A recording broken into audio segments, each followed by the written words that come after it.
ele já está esperando para entrar aí, e é o nosso próximo painel, e eu convidaria você e o Fábio permanecer no painel com a gente. Tá? É possível? Pode ser? Prazer. Opa! Então, se puder meu amigo José Luiz Barros. Para quem não conhece, José Luiz, ele é engenheiro de segurança, um engenheiro muito conceituado no nosso meio, especialmente no Rio de Janeiro. Ele é da Firjan, no Rio de Janeiro.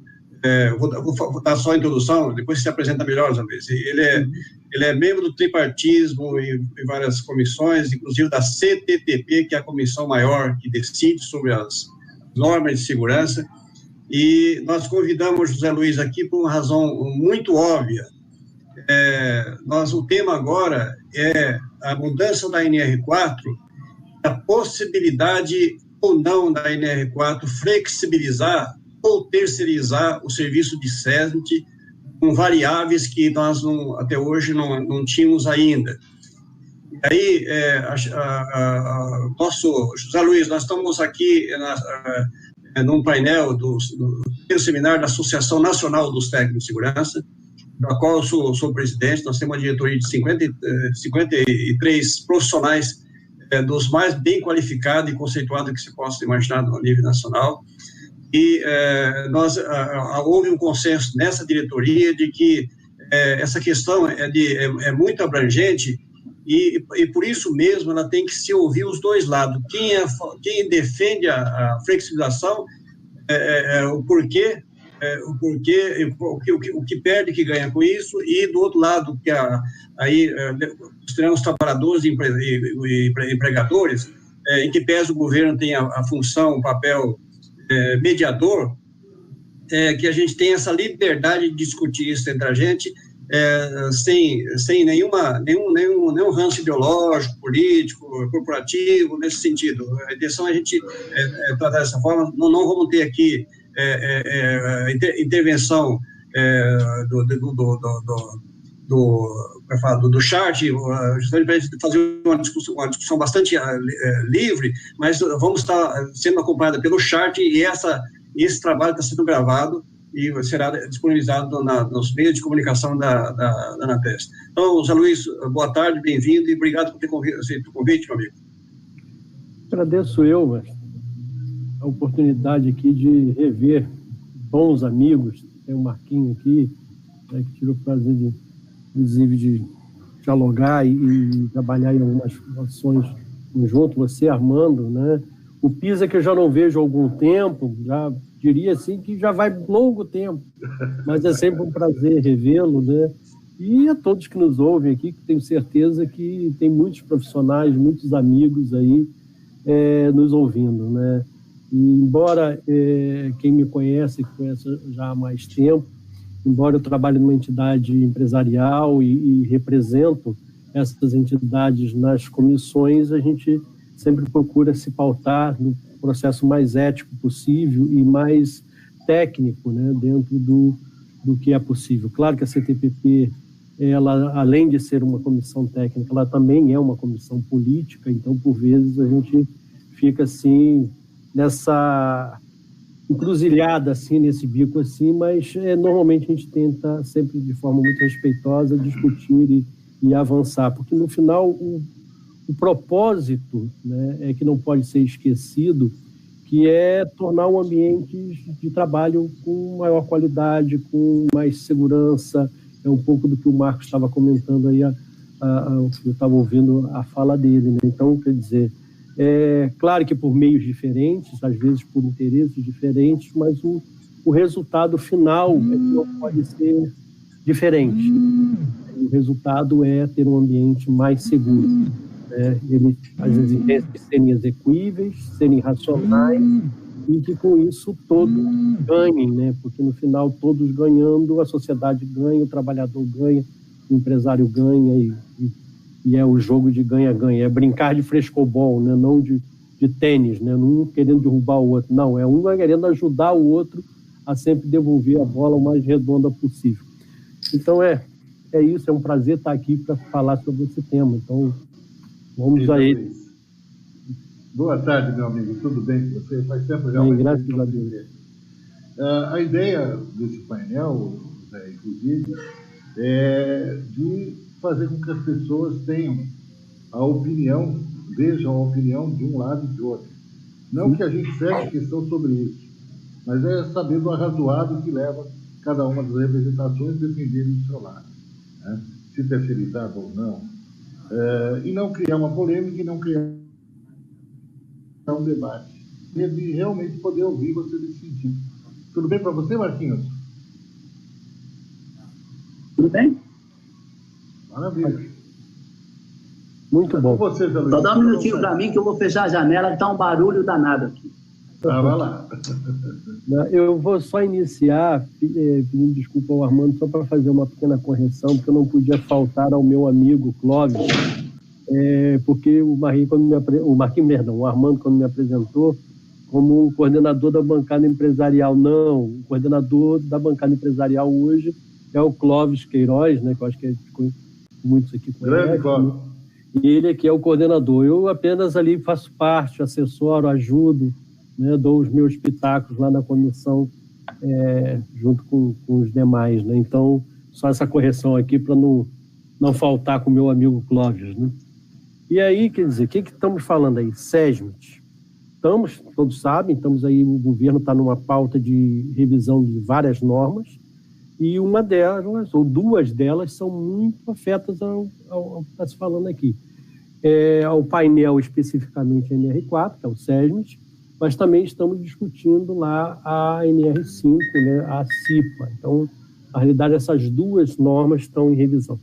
Ela avançou bastante a discussão no ano passado, mas em alguns pontos ela, de forma até bem natural, por razões até, entendo eu, bem óbvias, travou em alguns pontos. E o governo, inteligentemente também, suspendeu um pouco a discussão para buscar ali, talvez, um pouco mais de consenso e estabelecer. E o que está aí com relação ao ponto, um dos pontos que está assim, mais difícil na renegociação de uma nova NR4, de uma nova estruturação de SESMIT, é justamente a questão da terceirização. Eu diria, e aí aceito o contraditório, que o grande problema hoje não é se podemos ou não terceirizar o SESMIT, porque essa parte, entendo eu, que já está superada tanto pela revisão da lei de terceirização, a lei 6.019, lá atrás, em 2017, bem como a própria reforma trabalhista, que também consolidou esse conceito de que atividades meio, tem tudo isso lá, poderiam ser terceirizadas. Então, na CTPP, nós recebemos, à época, da Câmara dos Deputados, eu não vou lembrar agora quem foi exatamente, que encaminhou a CTPP para que se ajustasse a redação da NR4 para esta nova previsão que estava agora em lei, que é a possibilidade, não estava obrigando, mas a possibilidade de ter esse serviço terceirizado, ou em todo ou em parte. Tá? Então, quer dizer, isso já está lá atrás, né? Já entendo eu que esse ponto já foi superado. A questão e aí eu, como profissional de segurança do trabalho, como engenheiro de segurança do trabalho, claro que eu também tenho as minhas preocupações, independente da entidade que eu represento, que esse processo não pode precarizar o serviço. Essa estrutura não pode ser precarizada. E, ao longo do tempo, bem antes até dessa revisão da lei de terceirização e da reforma trabalhista de 2017, por vários momentos, eu acho que até o Armando, quando lá na CTPP, volta e meia chegava o pleito de uma categoria profissional pedindo a inserção na estrutura do SESMIT. Eu posso citar aqui dois, para não citar vários. Cirurgião dentista ou odontologia ocupacional. Com 15 profissões. 15 profissões. Mas 15 profissões pediram. Isso foi tanto que chegou ao Congresso e teve uma audiência pública no Senado Federal exatamente para analisar essa questão. À época era uma outra estrutura de ministério, né? Era o diretor do Departamento de Saúde e Segurança, era o Rinaldo Marinho, que foi representando ali, na época, o Ministério do Trabalho e Emprego. Eu fui representando as entidades empresariais, junto com o Nicolino, da FEBRABAN, e outras entidades, inclusive o Conselho Federal de Fisioterapeutas, que foi o que encabeçou essa ação para a inclusão do fisioterapeuta ocupacional. E aí, o que aconteceu nesse congresso? Foi colocado lá, inclusive apresentado que várias outras profissões já tinham pedido e que não havia sentido. Mas o resultado dessa audiência pública foi um pedido também do Senado para que, quando a NR4 fosse revista, ela previsse que outros profissionais de outras áreas do conhecimento poderiam entrar na estrutura. Não entrar somando, entrar substituindo. Então, você tem uma empresa, a gente sabe lá o quadro, que tem X profissionais que tem que compor os CERGs, tanto os técnicos de segurança, tanto os engenheiros, tanto auxiliares de enfermagem, enfermeiras e médicos do trabalho. Alguns desses profissionais poderiam ser substituídos por exemplo, um ergonomista, ou um fisioterapeuta, ou o que for, né? Aí dentro da realidade de cada empresa. Isso ficou lá registrado no Senado e foi oficializado como uma demanda ao, então, Departamento de Saúde e Segurança. Na época, o diretor era o Rinaldo Marinho. Então, isso tudo estava lá por trás. E aí, agora, quando efetivamente voltou-se a discutir a NR4, esses temas vieram, né? A possibilidade de terceirização, porque se não houvesse também essa discussão no Senado, poderia apenas pegar aquele quadro e dizer, olha, tem que respeitar esse quadro. Ou é com um profissional contratado pela empresa, empregado, chapado, fichado na empresa, ou ser uma estrutura terceira, mas é este quadro. Só que está se discutindo hoje mais do que isso, é a possibilidade de fazer algumas trocas de profissionais. Parece, se eu não me engano, parou numa sugestão do governo, ou não lembro agora quem foi que sugeriu, de que 50% poderia ser substituído. Eu não vou lembrar agora de cabeça, porque até nem avançou, está tudo no campo das ideias, está tudo no campo da discussão. Mas são, então, os dois vertentes que está sendo discutido e que, de certa forma, está travado. Um é a possibilidade de terceirização, até porque a lei, assim, hoje já permite, né? E o segundo é, ao terceirizar, também você poder substituir por alguns outros profissionais. Para o banco, de repente, em vez de ter muitos engenheiros, ter um fisioterapeuta ou ter um ergonomista, de repente faz mais sentido do que aquela estrutura que está hoje no quadro. Isso tem que ter uma certa ordem, isso tem que ser muito bem regulamentado, porque senão vai ficar confuso. Isso eu concordo, é o meu lado profissional, não agora empresarial falando. Tudo bem, eu acho até que vai se ter alguns ganhos com relação a isso, mas isso tem que ser muito bem escrito, isso tem que ser muito bem organizado para não virar uma confusãozinha, né? Em vez de ser algo que vá somar ou potencializar as áreas de conhecimento, venha, na realidade, a conflitar e, no final, fica muito confuso e o negócio não se materializa em ação efetiva. Então, é isso um pouco que está sendo discutido, né? E eu entendo que é salutar, né? Pelo menos na minha percepção, é salutar. A minha preocupação é como isso tem que ser feito. Isso tem que estar muito claro. E outra coisa é, se eu vou terceirizar, vai ser para uma empresa prestadora de serviço, como é que é qualquer prestadora de serviço, ou eu vou ter um regramento, como se chegou a discutir numa revisão em que ainda era o Bonciani, que estava na secretaria, na época, não lembro se era secretaria, eu acho que já não era mais secretaria. Era diretoria, que se chegou a pensar até de que esses prestadores de serviço teriam que ter um credenciamento junto ao Ministério, quer dizer, também não uma grande burocracia, mas ele tinha que se registrar como, não sei se todos conhecem, mas no serviço de saúde, qualquer estabelecimento de saúde, ela é obrigada a preencher um cadastro, que se chama CNES, né? Cadastro Nacional de Estabelecimento de Saúde. A ideia é que também um cadastro para essas entidades de prestadores de serviço de SST, para você tentar moralizar um pouco isso na época do Ponciano. Não sei se hoje, confesso, né, que como deu uma parada, não sei como é que isso avançou, se eles também estão pensando em algo desse tipo, para poder garantir que essa terceirização ocorrendo, né? Claro que hoje a gente precisa de uma regulamentação, a lei permite, mas sem a regulamentação isso não ocorre, enquanto a regulamentação não sair não é possível. Isso sendo permitido e regulamentado, que pelo menos se garanta que não seja feito por qualquer entidade, por qualquer prestador de serviço não qualificado, que não tenha estrutura adequada para o que se deseja para o serviço contratado, né? Então, algo nesse tipo. Assim. Então, essas são as preocupações que eu coloco assim, de imediato. Né? Na época do Ponciano ainda, houve 2 alterações na NR4, que você falou do serviço coletivo, né?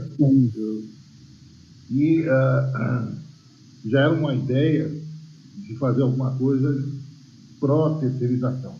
Muitas das ideias que não foram aprovadas, só foram 2, se não me engano, 2 itens que foram aprovados e colocados na NR4, ficaram engavetadas. Esse material está sendo olhado, está sendo observado pelo grupo que está analisando? Sim. Tá, o Clóvis está nessa comissão também, e ele participou à época, na época do Ponciano, então esse histórico todo está sendo visto, sim.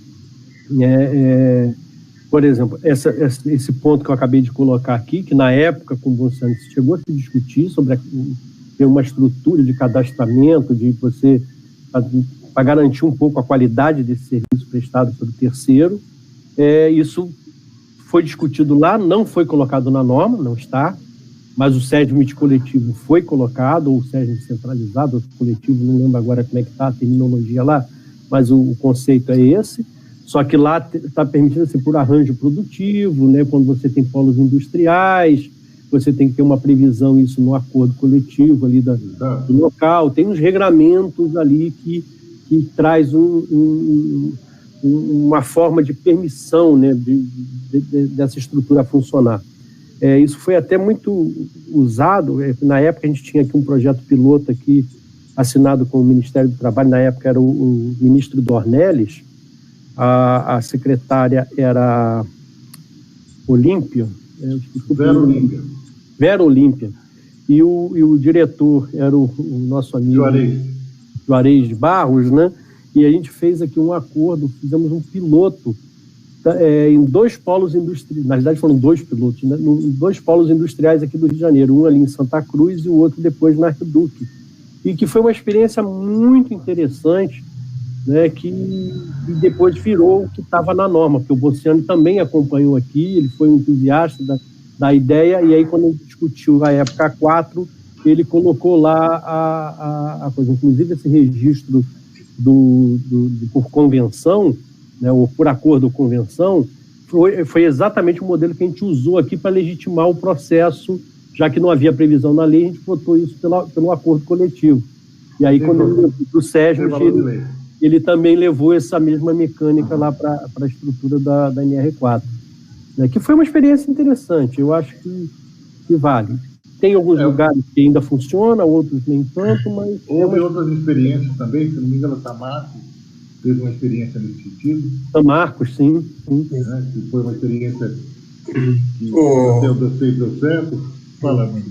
Fábio, Zé Luiz, você estava fazendo a introdução, e a minha proposta, você viu que nós estamos aqui de uma forma muito descontraída, realmente a intenção é essa, né? Sem rigidez de pauta, né?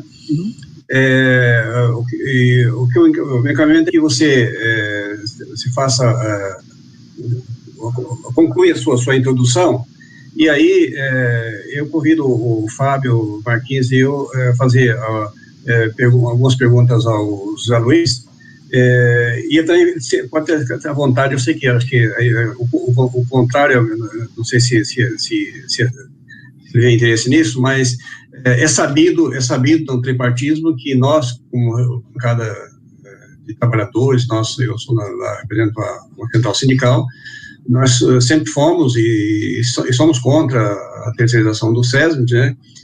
E então, mas o encaminhamento que eu faço aqui eu vou pontuando alguns fundamentos que se apregou como maléfico para a decisão do SESMIT, e aí eu pedi que o Zé Luiz fizesse aí a sua interpretação com relação a isso. Se assim, e aí, Fábio, eu posso fazer, eu tenho muitas perguntas, porque eu participei da discussão da 4, da 2003 a 2007, ficamos 5 anos discutindo sem conclusão, não teve sucesso. Depois travou exatamente porque o Zé Luiz falou que não houve consenso, porque nós não concordamos com a terceirização, mas logo em seguida foi publicada a portaria 17, que deu essa abertura para fazer, em tese, a terceirização mediante acordo coletivo, né?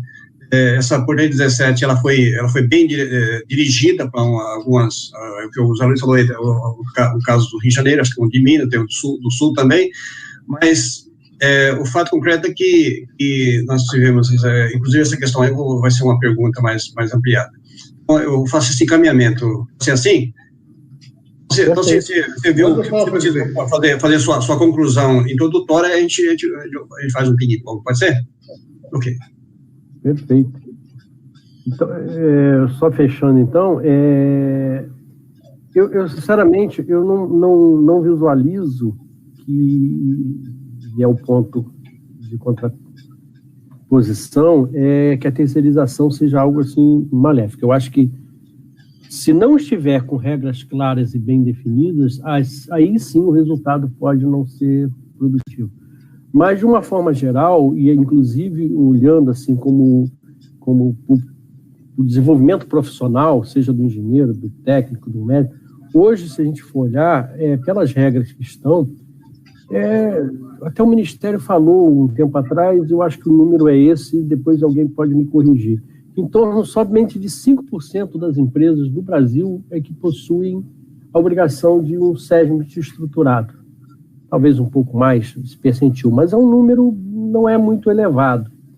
E se você permitir, de repente, que esse serviço seja... E detalhe, desses 5%, um pouco mais, que tem a obrigação, talvez 50% esteja regularizado plenamente.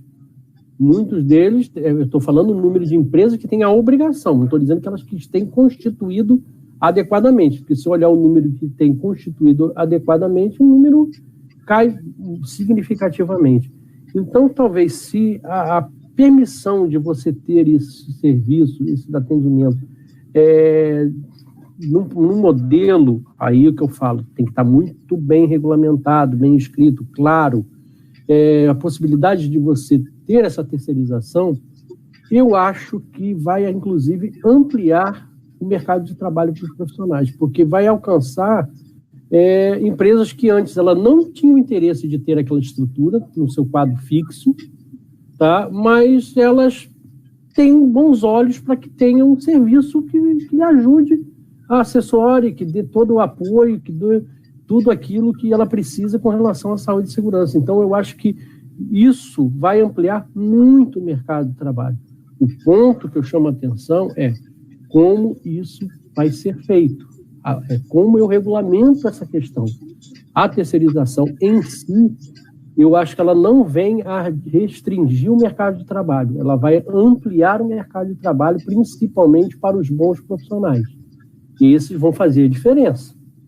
Esses as empresas vão querer, porque aquelas que não têm, podem terceirizar, podem contratar, não vai contratar um profissional de baixa qualidade, horrível essa expressão, mas ele vai procurar um profissional que tenha expertise sobre o que está prestando o serviço. Então, fica mais fácil. E nem sempre, quando você contrata, isso ocorre, né? É diferente. Aí a empresa fica até aumentando o turnover, fica mudando, demitindo, ou então bota ele no ostracismo.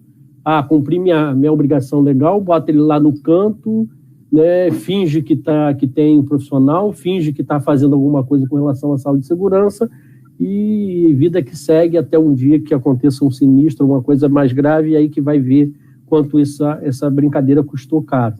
Então, quer dizer, eu acho que a terceirização em si não é o problema. O problema é como vamos enfrentar isso, como vamos regulamentar isso, como nós vamos garantir que esses prestadores de serviço sejam profissionais autônomos, né, profissionais liberais, ou uma prestadora de serviço, uma empresa, como é que eu garanto que ela tenha qualidade, expertise para fazer um serviço bem feito. Então, esses eu acho que são os pontos que eu destaco como de atenção. A terceirização em si, eu acho que não é um problema, até porque está na lei. Em algum momento isso vai ser regulamentado. Então, a não ser que mude a lei. Aí tudo bem. Se a lei mudar, aí... Mas hoje, no que está na lei 6.019 e na reforma trabalhista, o SESMIT pode ser terceirizado. Ele só não está sendo hoje porque não tem a regulamentação sobre a matéria. Ok. Eu vou fazer três perguntas, e aí Marquinhos e o Fábio, vocês na segunda, depois, se houver tempo, eu faço mais. A primeira, talvez, exatamente lá, já foi levantado por você, pelo Fábio, da experiência da discussão da NR4 de 2003 a 2007, que deu sucesso. Em seguida, foi publicada a 17, fazendo essa abertura, e até depois acabaram incorporando isso na NR4, sem uma definição tripartite, mas esse é coisa da época, né? E no fundo, essa por 17, ela foi uma maneira indireta de terceirização na ocasião, por requisição de alguns setores bem específicos, né? E até onde eu sei, não tem nenhum que deu certo, que produziu resultado superior ao que era antes, o que era possível antes, ou seja, tanto é que a POR 17, ela hoje é quase uma portaria em desuso. E eu só posso afirmar o seguinte, que no estado de São Paulo, na ocasião, eu fui consultado por algumas empresas, alguns sindicatos que foram procurados a fazer o acordo para ratificar essa portaria, e a minha posição foi muito clara e franca na ocasião. Olha, se vocês achar que terceirização evolução, é positivo nas relações de trabalho, a questão de vocês. Eu pessoalmente, eu compartilho da ideia ainda de que a terceirização equivale à precarização. Não porque é o desejo de quem decide legalmente sobre isso, mas a prática do mau empresário. Sabe que tem os bons empresários e os bons empresários. Então, pergunto, se essa portaria, que foi feita meio que uma porta de fundo para poder quebrar uma resistência que havia, e provou que ela não deu certo, porque essa resistência por um caminho semelhante? Essa é a pergunta 1. 2, a gente sabe que nenhum empresário terceiriza aquilo que ele acha importante para o negócio dele. Vamos ser realistas. Eu nunca vi um empresário terceirizar tesouraria, por exemplo, terceirizar lá secretário do presidente, sabe? Algo nesse sentido, porque a empresa vê isso como algo inerente ou integrante do seu negócio, do seu ponto de vista de confiabilidade, de ação de quantidade, de qualidade e de apresentação de resultados. E esse é um aspecto. E outro, e você é engenheiro de segurança, experiente, já passou por diversas experiências, você sabe tanto quanto eu, que depois de mais de 40 anos desse SESMIT, as boas práticas, as referências que nós temos de resultado, de entrega de case no Brasil, vem das grandes empresas do SESMIT bem constituídos e bem reconhecidos. E a gente sabe que quando se terceiriza, como cai no caso do serviço público, que entra no leilão, e aí quem paga menos é que leva, Para mim, eu acho indiscutível que isso aí teria um impacto gigantesco na nossa área. Essa é a segunda pergunta. E a terceira pergunta como é que fica a qualidade desse serviço? Vamos lá para o usuário. Se eu trabalho numa empresa, eu tenho lá uma ação de continuidade. Vamos considerar que a situação do desempenho do profissional de segurança do trabalho não é diferente do médico que cria lá, vamos chamar lá a ficha médica feita no passado, que hoje não é diferente, mas é informatizada, e acompanha a evolução histórica do trabalhador sobre a supervisão, a monitoração daquele profissional que muitas vezes é até sigilosa, que é o caso do médico. Aí vem uma consultoria que ganha um pacote e faz um trabalho lá, no ano que vem, outro vem e oferece 30% de desconto, ele leva, a memória foi embora e entra outra iniciativa, o ano seguinte, outro oferece mais 20% de desconto, ou seja, essa ação de descontinuidade aí, as consequências não será do trabalhador, especialmente do trabalhador. E aí eu vou falar, mas o meu empresário é burro, eu concordo com você, qual empresário, qual a amostragem de empresário que sabe a profundidade dessa questão, que isso seja menos importante do que a eventual redução de custo que ele vai ter, ou de obrigação trabalhista que ele vai ter pela terceirização do SESI. Isso foi claro?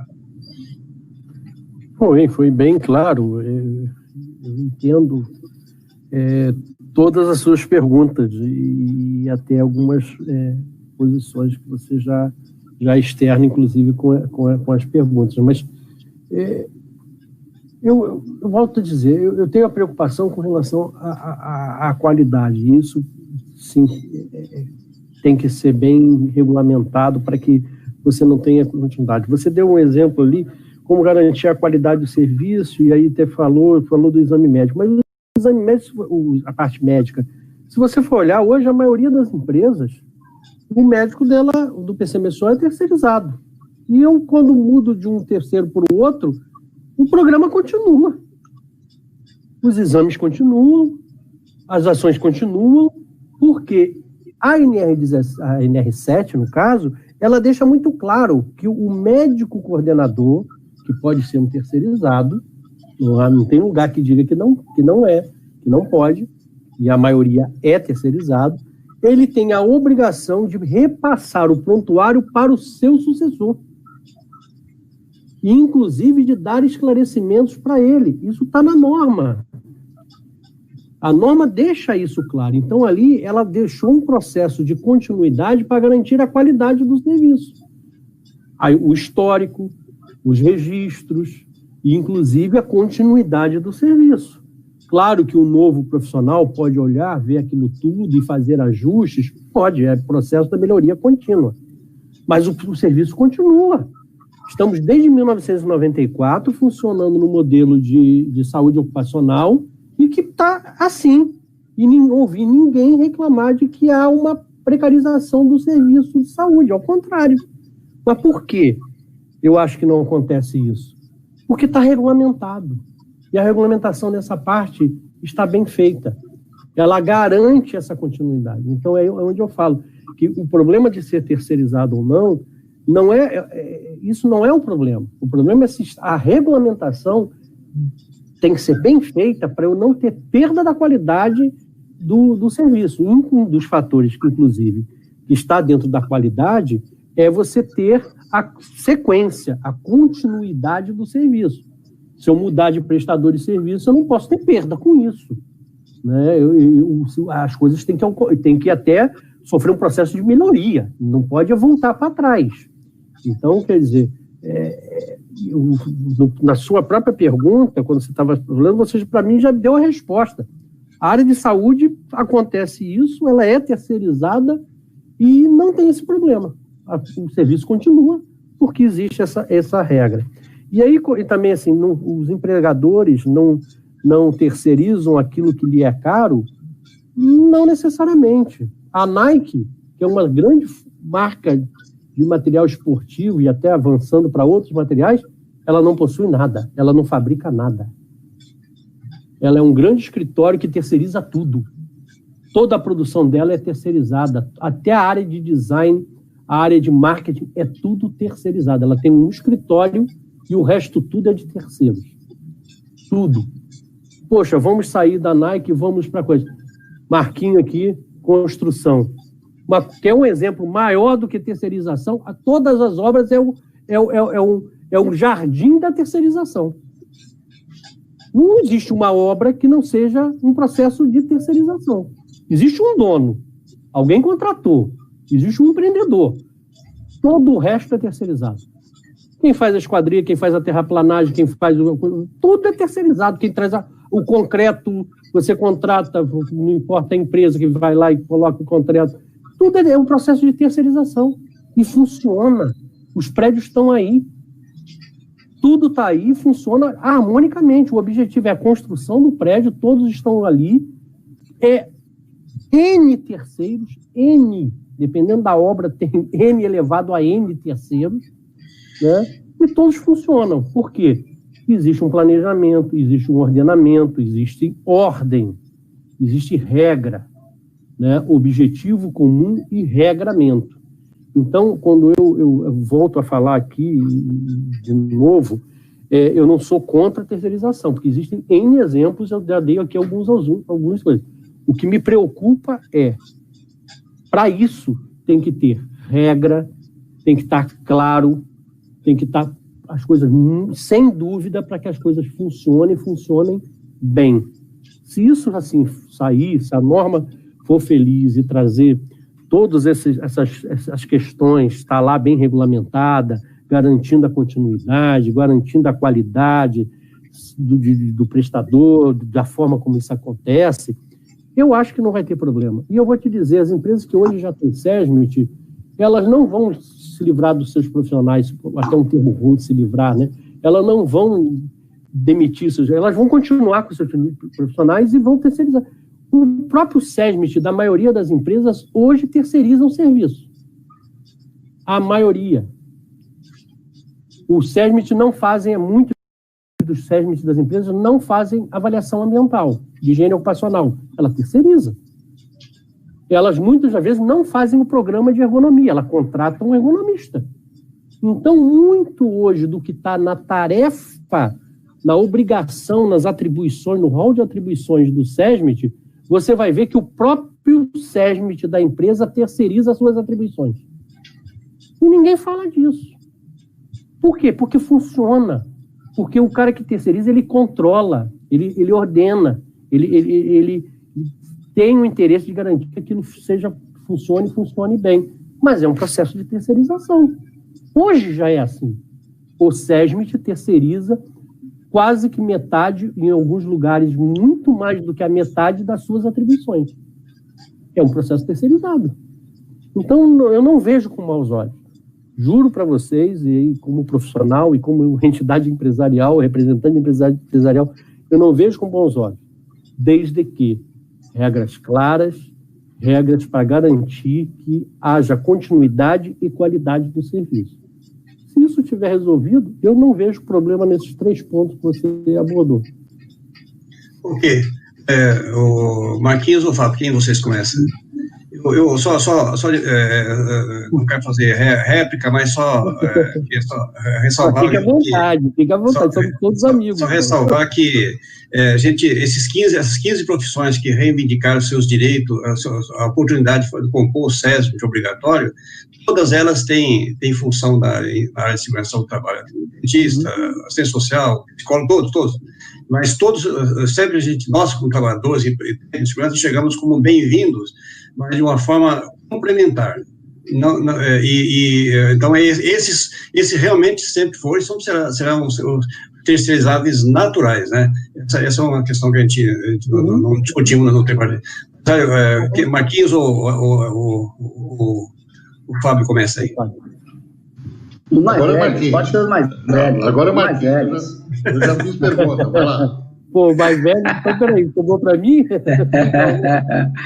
Então, bom. José Luiz, você tem as suas argumentações, a gente já conhece de bastante tempo, você tem umas argumentações fortes, importantes e muito bem colocadas, claro. Mas quando a gente fala de de SESMIT, nós estamos falando de relação confiança. Quando você contrata um profissional de SESMIT, o empresariado, o empresário, ele abre as portas, ele escancara a empresa para o profissional. O profissional de segurança do trabalho, ele tem acesso até o banheirinho lá do presidente, ele tem acesso. Imagina você, agora eu faço uma perguntinha. Você colocar uma empresa terceirizada tomar conta da segurança do trabalho, como está sendo discutido agora na CTPP, lá nos grupos de trabalho, pessoas que você talvez não conheça e você não tem aquele contato. Estou dizendo, o empregador, ele está em contato com os tipos de produtos que são fabricados, engenharia, ele tem contato dentro da presidência, um contato, relação com os trabalhadores. Como que você colocaria um SESMIT terceirizado para gerir esse trabalho? Pessoas que, às vezes, você não gostei da cara dele, manda embora, coloca outro, como o Armando colocou. Você não acha que precarizaria grandemente todos os trabalhos desenvolvidos por uma equipe, que seria o SESMIT próprio, para uma equipe terceirizada, visando sempre que a maioria dos acidentes de trabalho que têm ocorrido ultimamente são mais que 90% das empresas terceirizadas, pela falta de qualidade, de contratação, de valores aplicados. Por exemplo, você quando contrata um engenheiro de segurança, você busca o melhor do mercado. E para buscar o melhor do mercado, você paga melhor, porque você quer uma qualidade melhor. Você acha que uma empresa terceirizada, ele vai contratar um engenheiro de segurança para fazer parte do SESMIT, com valor digno para aquele profissional, e a empresa vai aceitar isso daí, e no final das contas, o terceirizado não come no mesmo refeitório. O terceirizado não tem um salário compatível igual os funcionários da empresa. Você acha que ele vai dar o mesmo trabalho dele? Ele vai dedicar da mesma maneira? Você acha que o empresário... Agora, uma outra pergunta, desculpa. Quando vocês conversam, vocês são representantes, é claro, dos empregadores, vocês conversam com os empregadores, vocês expõem esse tipo de problema, pode existir no caso de uma possível terceirização, que é onde várias pessoas vão estar lá dentro, vocês não têm, inclusive, nem conhecimento, porque vocês não vão fazer o mesmo teste que vocês fazem, que no caso o empresário faria por um profissional de um SESMIT terceirizado? Posso fazer mais uma? Olha. Apesar que essa aí foi grande, né? Ó, a questão da... Viu, Zé Luiz? É bem claro, a gente tem um contato legal lá nas reuniões. Uhum. Você acha que a nossa auditoria fiscal, a nossa fiscalização do trabalho, do jeito que está, como estava antigamente, lá embaixo, lá naquele fundão, quando vocês discutiram a NR4 lá, 2007, em comparação na auditoria fiscal no dia de hoje, você acredita que nós teremos uma fiscalização? Eu sei que vocês falam, não, a empresa que tem que fazer responsável. Mas no Brasil, infelizmente, se não houver uma fiscalização presente, uma fiscalização com conhecimento, nós não vamos ter a burla das normas regulamentadoras e, consequentemente, o índice de mortes, o índice de acidentes, o índice de saúde vai piorar no Brasil. E depois que derrubou o balde do leite, não adianta levantar mais. O que você acha? Fechou? Bem, eu vou começar pela sua última pergunta, né? A sua última colocação sobre a questão da fiscalização. E nesse ponto, eu sigo com algumas preocupações. Já há algum tempo, os concursos de auditoria fiscais, para auditores fiscais, por causa daquele processo foi em 2002, se eu não me engano, a unificação do cargo e tal, eles deixaram de fazer os concursos específicos, né, para engenheiros de segurança ou médicos do trabalho e permitindo, assim, qualquer nível superior. Não sei por que razão os profissionais de saúde e segurança, ou de engenheiros e médicos, o percentil que passaram nesses últimos concursos é baixíssimo, o que leva hoje, levando em consideração até os profissionais que já estão aposentados ou que estão a via de se aposentar, e que em breve nós não teremos no quadro dos auditores fiscais profissionais com formação, com especialização ou em medicina do trabalho, que ainda está pior esse quadro, ou em engenharia de segurança, que está um pouquinho melhor, mas já em breve não terá mais. E aí me preocupa muito, muito. E nesse ponto nós estamos assim juntos, porque cada vez mais as normas, eu acho que o conceito, inclusive dessas revisões que estão sendo feitas, é para que a fiscalização não seja fiscal, e sim auditor, como o nome diz. Ele tem que ter conhecimento para ele verificar se a empresa está tratando aquele tema, se as medidas que ele está colocando estão realmente adequadas. Isso ficou muitas vezes flagrante na NR12, né? Em que, por vezes, é muito difícil você sair prescrevendo todos os dispositivos de segurança, porque tem a mesma máquina, o mesmo modelo que opera fazendo um determinado tipo de peça ou na frequência, requer um dispositivo diferente, você não pode estar escrevendo isso tudo. Às vezes o próprio profissional de manutenção da empresa tem soluções tão melhores de proteção do que aquilo que está prescrito propriamente dito. Hoje a NR12 até já tem a nova na revisão, tem algumas previsões que facilitam isso. Mas imagina um auditor fiscal que todo carinho, seja músico, tem vários, ou qualquer outra profissão, pedagogos, verificando uma máquina num parque industrial pesado e o engenheiro de manutenção explicando o dispositivo. Você acha que ele vai conseguir entender e acompanhar? Não vai. Isso, eu estou falando de coisas, mas se eu for olhar também dentro de sistema de gestão ou qualquer coisa, é muito mais difícil de haver esse acompanhamento. E aí, neste ponto, eu conclamo, sempre que eu tenho espaço, para falar e cobrar, eu cobro muito do governo, que seja regulamentado o artigo 4º da Lei 6.514, que ninguém lembra dele. Quando foi criada a Lei 6.514, introduziu no título 2º, capítulo 5º, né, que versa sobre saúde e segurança, em 77, a lei que trouxe, essa lei, ela traz no seu artigo 4º uma previsão de que o ministro deverá definir quais são as normas e os itens das normas que só podem ser fiscalizados por engenheiros de segurança ou médico do trabalho. Está lá escrito. E essa lei não caiu, ao contrário, ela está vigente. Só que ninguém regulamentou isso até hoje. O concurso não renova o quadro, os auditores não são mais, cada vez mais, não são profissionais da área, e eu tenho uma previsão em lei que a sociedade está sofrendo.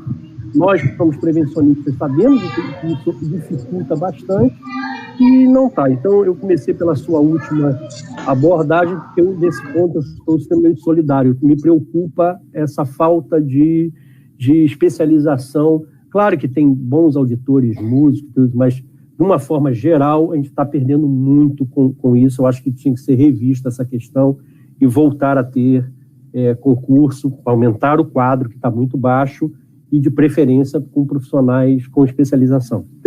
E aí, com relação a... Oi, por favor. Eu posso só fazer um adendo em cima dessa sua resposta aí?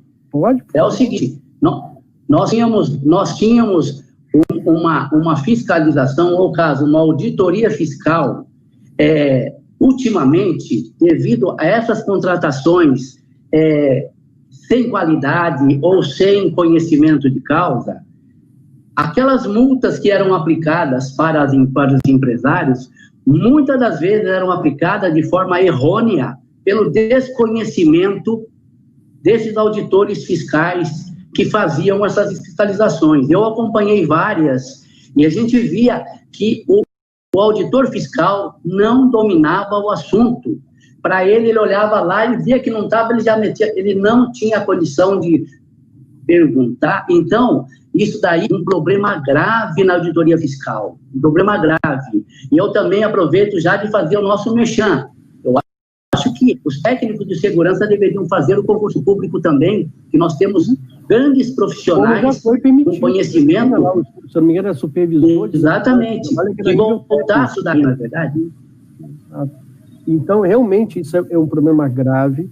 Essa falta de especialização está trazendo e está colocando um problema no exercício profissional muito delicado, porque chega o auditor, aí multa a empresa, não reconhece, não entende, aí faz uma multa indevida, por mais que o técnico de segurança explique como é que é feito o processo, como ele não tem domínio, ele não aceita, não acata, aí no final o auditor multa, sai da empresa e fica o empregador para o técnico falando, você disse que eu podia fazer isso, e aí fica um negócio ruim.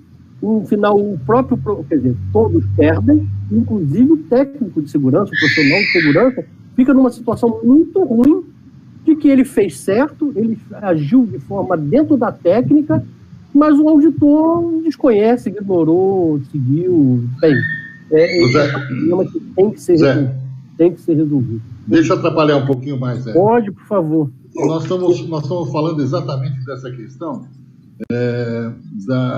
dos auditores fiscais, que com o advento da unificação da categoria, perdeu seus especialistas, a obrigação de especialistas.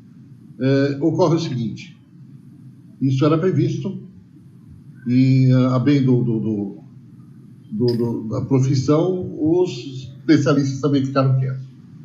E esse pessoal hoje em dia, a grande maioria, está em vias de aposentadoria, aqueles que já não aposentaram. Agora, qual é a minha preocupação? Vamos regulamentar a terceirização dentro de um painel desses, que não é capaz nem de auditar o trabalho? Você percebe? Eu não acredito muito na regulamentação.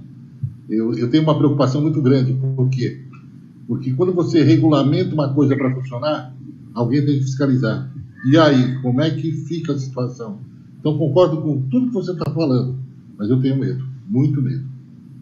Não, eu entendo, e volto a dizer, eu respeito tudo isso, e eu tenho também os meus temores aqui, podem não ser exatamente os mesmos de vocês, mas eu também tenho algumas preocupações com relação a esse processo. Mas ainda, até voltando à argumentação do Armando, do Marquinhos, quando ele falou ali negócio da terceirização, das informações, eu entendo isso que ele está falando. Hoje, e aí um pouco do que você está colocando, Fábio, hoje, se a gente olhar na letra da lei, a lei de terceirização, ela diz que eu posso terceirizar, mas o contratante, né, ele tem que garantir ao contratado, ao terceiro, todas as condições de saúde e segurança como se fossem seus. Isso está na lei da terceirização. Então, quer dizer, esta obrigação já existe. Se ela está sendo, assim, atendida, né, na plenitude ou não, isso aí é uma questão, aí passa pela questão da fiscalização. Né? Será que isso realmente está acontecendo? Não está? Mas eu acho que isso o Brasil... e aí eu sempre assim, as grandes coisas no mundo, ou elas foram promovidas ou acontecem por duas coisas, por dois sentimentos, ou é o amor ou é a dor, né? E aí nesse período aí, alguns anos para cá, os empresários sentiram, eles antes não tinham muito essa visão, a preocupação com relação à saúde e segurança, porque alguns até não entendiam como uma coisa que fazia parte do negócio dele. Mas aí veio principalmente a NR12, que gerou um problemaço para o setor empresarial e que começou a despertar, esse negócio é complicado, eu tenho que ter gestão sobre isso. E aí veio também aquela discussão do e-social, né, que hoje deu uma mudada um pouquinho, mas que também trouxe o empresário. o que eu quero dizer? As coisas foram acontecendo, os fatos foram acontecendo e doendo, né, principalmente assim, no bolso do empresário, ou diretamente ou indiretamente, ele falou assim, opa, esse negócio está prejudicando o pessoal aí, então tem que estar atento. Então, pelo bem ou pelo mal, o tema saúde e segurança ganhou um outro status dentro das empresas.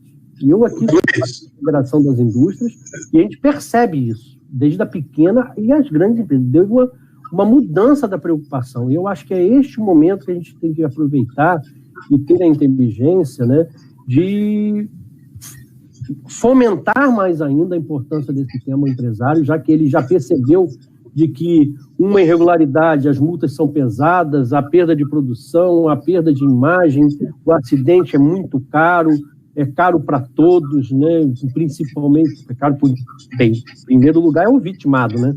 É sempre o pior, é o mais prejudicado. A empresa também é muito prejudicada com qualquer tipo de acidente. Desculpa, Armando, você queria fazer uma... Eu queria fazer duas colocações, e aí até falar que entrou aí o Nestor é nosso vice-presidente da associação, e é um dos nossos profissionais mais conhecido e reconhecido do Brasil, e eu acho que ele deve ter alguma pergunta a fazer também. Como nós estamos com o nosso horário já para entrar no próximo painel, eu só queria sintetizar o seguinte, que especialmente alguns componentes da bancada empresarial discute essa questão da terceirização muito por analogia que por que os Estados Unidos lá é tudo terceirizável e nós não, se são um país referência em muitas coisas. Eu faço um contraponto com essa vez, não para definir aqui agora, mas para a gente refletir a respeito.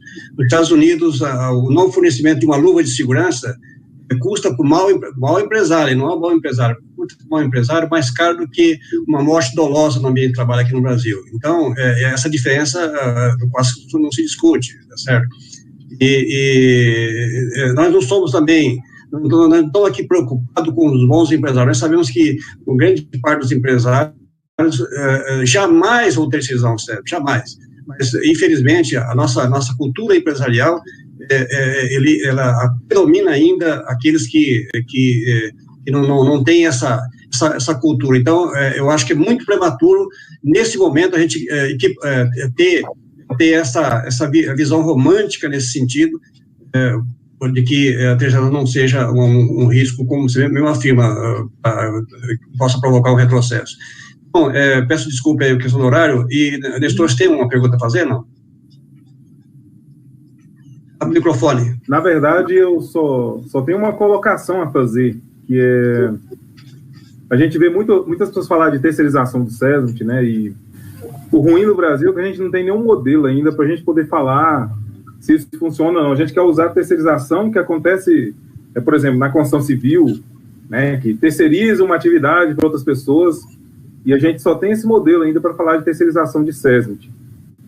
E eu até falei isso em outra reunião que a gente teve também na associação, de forma, parece que aquela ficou mais privada, no sentido de que quem é contra ou quem é a favor da terceirização, hoje a gente já tem um modelo, né? A gente não tinha há poucos meses atrás, mas agora a gente já tem. A NR31, meio que ela já trouxe um modelo para a gente do que seria uma terceirização do SESMIT. E eu confesso que naquele modelo que está lá na NR31, a terceirização não me pareceu tão mal assim. E eu sei que muitos colegas não vão gostar disso que eu falei, mas é o que eu vejo lá. Porque a carga de trabalho do técnico de segurança vai ser mantida. Ele não vai poder, qual que era o meu medo quando fala de terceirização? Vou falar dos meus medos. Era de que o técnico fosse terceirizado, ele ia ficar 2 horas numa empresa, 2 horas na outra, 2 horas na outra. E aí você ia perder a conexão daquele profissional com o ambiente de trabalho. Perfeito. Agora, se a gente for ver aquele modelo lá que está na 31, isso não vai acontecer. O cara vai ser obrigado a prestar as 8 horas de trabalho dele lá. Então, essa perda não vai ter. Aí eu não estou falando que eu sou a favor da terceirização, tá, pessoal? Estou só fazendo aquele papel que eu gosto de fazer, às vezes, que é o advogado do diabo, é o provocador. Gosto de provocar, de mostrar as questões. Outra questão que a gente fica fica com medo é que nesse pinga-pinga o profissional perca a ligação com o ambiente de trabalho. Ele não vai perder, vai permanecer 8 horas lá. Outra que poderia ser uma vantagem da terceirização do SESMIT, se ela vier em algum molde parecido com aquele lá da NR31, é o seguinte, que lá você tem a possibilidade de que algumas empresas se tornem especialistas em criar SESMITs fechados e vender o SESMIT fechado para algumas empresas. O que a gente tem hoje nas empresas? O técnico de segurança trabalho, tá? O técnico de segurança trabalho, que às vezes, quando ele tem espaço para trabalhar, ele não sabe trabalhar. Ele não sabe criar indicador, ele não sabe o básico que é olhar um FAP. O máximo que, infelizmente, muitos técnicos de segurança trabalho fazem é entregar IPI e, às vezes, fazer algum treinamento ou outro. Então, vocês percebem que a nossa mão de obra também precisaria melhorar muito a qualidade. Está muito distante, muito. Todo o curso que eu ministro, eu fico bobo quando a gente pergunta sobre indicadores, ninguém levanta a mão na sala, porque ninguém faz. A gente está proposto na correria. Agora, se o SESMIT terceirizado entrasse em vigor, eu não estou falando que isso vai acontecer, eu estou falando que é uma possibilidade, seria a possibilidade de a gente ter SESMITs especialistas, empresas que iam vender o SESMIT bem feito, bem posto, ia vender isso para as empresas. Ia precarizar a relação de salário, que é o que todo mundo fala, mas um terceirizado não ganha a mesma coisa que um contratado. Não sei. Essa parte, sinceramente, eu não sei. Pode acontecer que sim, pode acontecer que não. Mas eu confesso que ter um SESMIT especialista, né, e a empresa especializada em SESMIT, ela ia ter que vender as ferramentas. Ó, contrata o meu SESMIT aqui. Olha só isso. Contrata o meu SESMIT, não o SESMIT daquela outra empresa, porque no meu SESMIT você tem indicador disso, você tem indicador daquilo, você tem indicador daquilo. Você consegue perceber que isso não me parece ser bem sedutor? Você tem um SESMIT que realmente teria as bases efetivas para trabalhar? Então, são só algumas provocações que eu estou fazendo, e, de novo, chamando aqueles colegas, é a favor da terceirização? Dá uma olhadinha na NR31. É contra a terceirização? Dá uma olhadinha na NR31, porque ela é um bom modelo daquilo que pode aparecer na NR4. E, de novo, eu confesso que naquele modelo de terceirização da NR31 não me pareceu tão ruim assim. Não estou falando que sou a favor. Eu estou falando que não me pareceu tão ruim assim. Então, era basicamente isso que eu tinha que falar. Acabei me atrasando em outro a fazer, mas eu espero que essa falazinha sirva pelo menos para provocar a galera. Ok, mas como não foi pergunta e provocação, eu dou por encerrado esse painel, mas só lembrando, viu, Nestor, que esse SESB especializado aí, ele foi discutido em 2003, 2007, nós chegamos a fechar a questão numa conclusão que a empresa não precisava fazer 10 contratos de saúde e segurança do trabalho, faria um só, com qualidade e com pessoas que ali teriam um mínimo de garantia que eles seriam, monitorados pelos seus pares, ou seja, como é que o médico pode ser monitorado por alguém que não sabe nem o que é gripe, sabe? Então, como é que um engenheiro de segurança pode ser monitorado por um sujeito que ele não sabe nem o que um princípio de engenharia? Então isso foi muito discutido na ocasião, até se construir um modelo, um plano muito avançado naquela situação, que eu confesso que não conheço muito a rural, mas nessa linha que nós discutimos naquela ocasião.